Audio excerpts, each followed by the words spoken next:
brought you by Silver Pumps and Motors. Top quality और consistent performance के लिए सिर्फ सिल्वर पंप्स नाम याद रखना. నిర్లక్ష్యానికి నిలువెత్తు నిదర్శనం. సంపాదన తప్ప కార్మికుల సంక్షేమం అస్సలు పట్టదు. ప్రమాదం ఏర్పడినప్పుడు కార్మికులు ప్రాణాలతో బయటపడేందుకు కనీస ఏర్పాట్లు లేవు.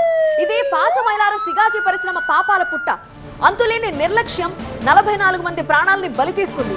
మరో 16 మంది మృత్యువుతో కొట్టుమిట్టాడుతున్నారు. మరో 8 మంది ఆచూకీ ఇంకా లభించలేదు.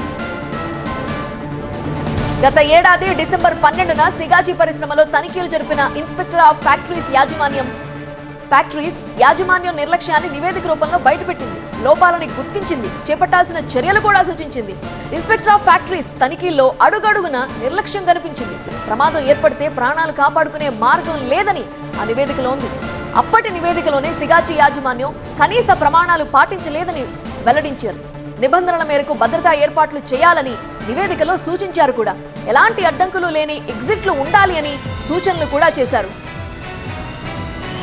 ఇన్స్పెక్టర్ ఆఫ్ ఫ్యాక్టరీస్ రిపోర్ట్ లో ఏముంది? సిగాజీ కనీస ప్రమాణాలు పాటించడం లేదా? యంత్రాలున్న హాళ్లకి తగినన్ని ఎగ్జిట్లు లేవు అని అందులో పేర్కొన్నారు. తగినన్ని ఫైర్ ఫైటింగ్ పరికరాలు కూడా లేవని చెప్పారు.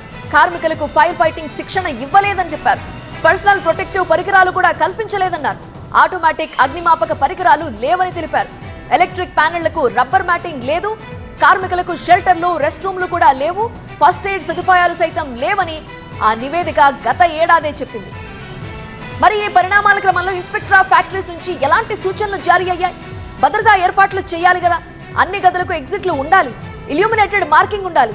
ఫైర్ ఫైటింగ్ పరికరాలు ఏర్పాటు చేయాలి. వాటిపై కార్మికులకి శిక్షణ కూడా ఇవ్వాలి. గ్యాస్ సెపరేషన్ సిస్టమ్ ఏర్పాటు చేయాలి. మరి ఇవన్నీ సిగాజీ చేసిందా ఆ నివేదిక తర్వాత?